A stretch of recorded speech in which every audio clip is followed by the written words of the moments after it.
Después del triunfo de la Revolución Cubana y el fracaso de la intervención norteamericana en Bahía de los Cochinos, miles de jóvenes de distintos países latinoamericanos, pero al mismo tiempo, comienzan a creer en la razón de las armas. La aparición de movimientos guerrilleros en América Latina en la década del 60 está directamente vinculada con la presencia simultánea de gobiernos militares en prácticamente todos los países de la región.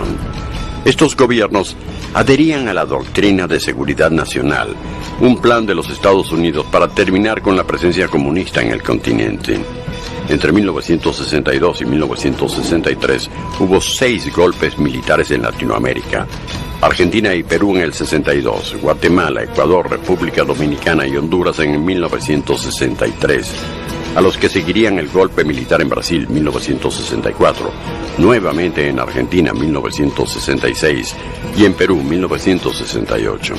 Hacia fines de ese año, los militares controlaban Bolivia y Ecuador. El gobierno de México estaba en manos de una rama dura del PRI, mientras Argentina, Brasil, Perú, Paraguay y casi todos los países de América Central soportaban dictaduras.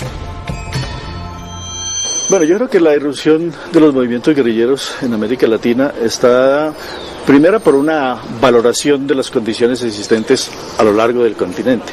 Los discursos que predominaban eran los del subdesarrollo, los de la dependencia, los de la dominación imperialista, etc. Y para todos ellos se veía como la salida natural la rebelión armada. Parecía como si dentro de una evolución natural de los procesos democráticos o participativos o populistas, etc., esto no pudiera tener una salida.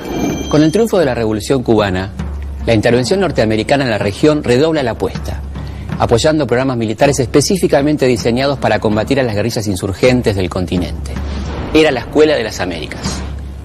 El Plan Cóndor, un plan coordinado en los años 70 por las dictaduras de Argentina, Chile, Brasil, Paraguay, Uruguay y Bolivia, hizo permeables las fronteras nacionales para perseguir a los opositores a las dictaduras. El sostén ideológico de este plan establecía que las fuerzas de seguridad tenían un nuevo rol.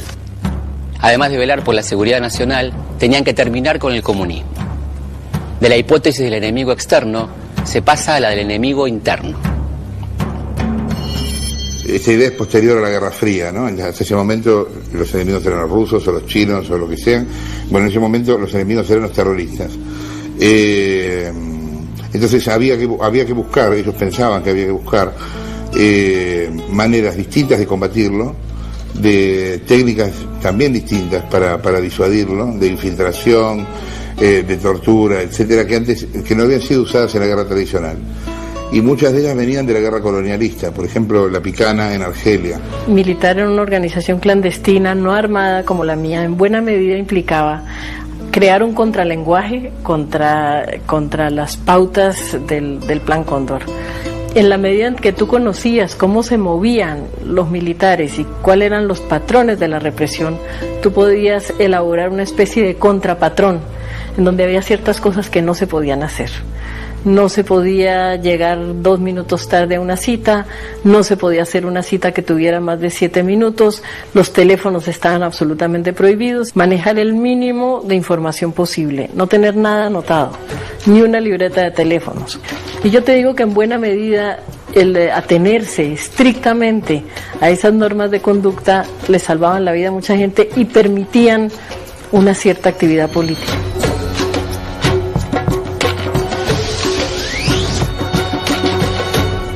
Los latinoamericanos compartimos esos años las formas de opresión, pero también las formas de expresarnos. Fue a través